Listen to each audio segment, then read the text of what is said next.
Bharatiya Janata party इन दिनों अपने ही बनाए संगठनात्मक जाल में उलझती नजर आ रही है। एक ओर देश की सबसे ताकतवर पार्टी, दूसरी ओर तय नहीं हो पा रहा है कि उत्तर प्रदेश जैसे सबसे बड़े और निर्णायक राज्य का अगला प्रदेश अध्यक्ष कौन होगा। बीते कई महीनों से ना तो भाजपा अपना नया प्रदेश अध्यक्ष उत्तर प्रदेश में तय कर पाई है और न ही केंद्रीय स्तर पर अपना राष्ट्रीय अध्यक्ष घोषित कर पाई है। यह शून्यता सिर्फ संगठनात्मक असमंजस नहीं बल्कि भीतर चल रही सियासी खींचतान और शक्ति संतुलन के जटिल खेल की ओर भी इशारा करती है, जहां मीडिया चैनलों और राजनीतिक विश्लेषकों ने बार बार दावे किए कि आज तय होगा अध्यक्ष, कल होगी घोषणा। वही हकीकत यह है कि सभी दावे फिलहाल खोखले साबित हो रहे हैं।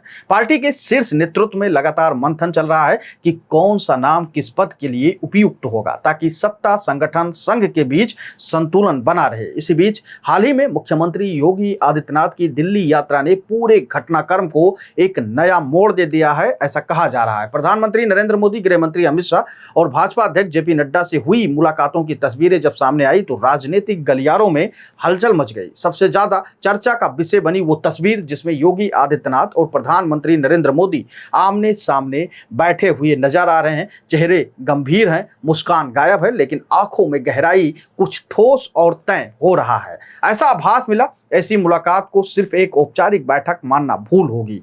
सूत्रों के अनुसार यह वही बैठक थी जिसमें योगी ने स्पष्ट कर दिया कि यदि वह मुख्यमंत्री बने रहेंगे तो प्रदेश अध्यक्ष भी उनके राजनीतिक संगठनात्मक समीकरण के अनुरूप ही होना चाहिए। कई मीडिया रिपोर्ट्स और लीक हुए संकेतों के अनुसार केंद्रीय गृह मंत्री अमित शाह की पसंद एक बार फिर केशव प्रसाद मौर्य थे, लेकिन केशव, जिन्हें योगी खेमे में कभी विरोधी के तौर पर देखा गया था, उनका नाम अब पीछे हो गया है। 2024 में उनका बयान कि संगठन सरकार से बड़ा होता है, संघ और योगी दोनों को खटक गया था। ऐसे में अगर प्रदेश अध्यक्ष पद पर केशव को बैठाया जाता है तो सरकार और संगठन के बीच टकराव लगभग तय माना जा रहा था। अब सवाल उठता है कि तो अब कौन इस रेस में है। तो बता दें कि अब जिन नामों की चर्चा हो रही है वह या तो योगी के समर्थक माने जाते हैं या फिर तटस्थ माने जाते हैं, जिसमें दिनेश शर्मा पूर्व उप मुख्यमंत्री रह चुके हैं, उनका नाम है। इसके अलावा हरीश द्विवेदी, धर्मपाल सिंह और बीएल वर्मा जो ओबीसी चेहरा हैं। ये सभी नाम भाजपा के ओबीसी वोट बैंक को मजबूत करते हैं और योगी की कार्यशैली से तालमेल भी बैठा सकते हैं। संघ का स्पष्ट संदेश है, या तो योगी को केंद्र में लाओ या फिर यूपी में संगठन भी उनके हिसाब से चलाओ।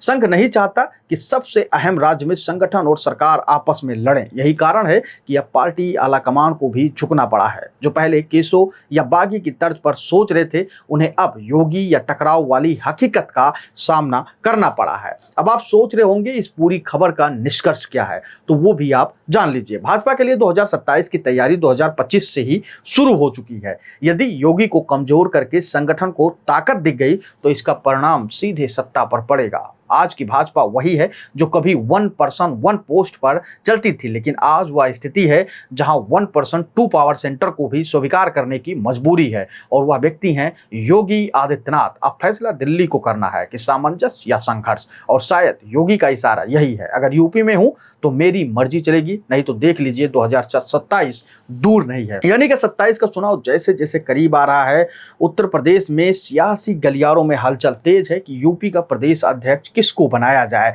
कभी केशव के नाम पर मुहर लगती है, कहा यह भी जाता है कि अमित शाह के करीबी हैं, केशव ने उनको गुरु बताया है और शाह ने उनको मित्र बताया था। लेकिन उसके बाद जिस प्रकार से तमाम मीडिया चैनल, तमाम रिपोर्ट्स में यह दावा किया जाने लगा कि केशव प्रसाद इसी महीने में या 13 से लेकर 17 जुलाई के बीच में वो यूपी की कमान संभाल सकते हैं, यानी कि प्रदेश अध्यक्ष हो सकते हैं, अपने उप मुख्यमंत्री पद से वो इस्तीफा देंगे, लेकिन ऐसा कुछ हुआ नहीं। और अभी भी फिलहाल ये लड़ाई जारी है कि यूपी का प्रदेश अध्यक्ष कौन होगा और बीजेपी का राष्ट्रीय अध्यक्ष कौन होगा।